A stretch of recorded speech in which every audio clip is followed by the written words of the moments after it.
Today in Inhenergy's Inverter Live, we are testing a powerful setup.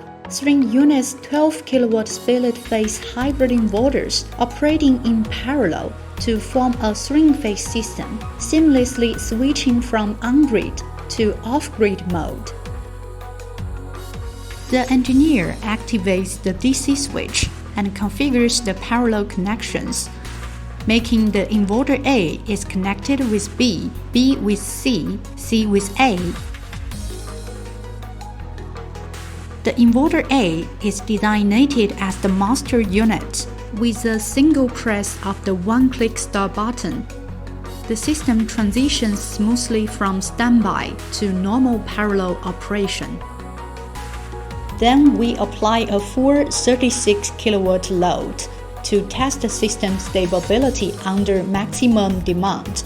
The inverters respond flawlessly.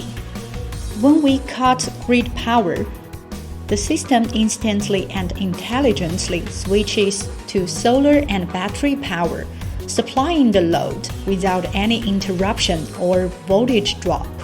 This test fully demonstrates that Inhenergy's 5 to 12 kW split-phase hybrid inverters deliver reliable parallel operation, strong scalability, and grid-ready performance.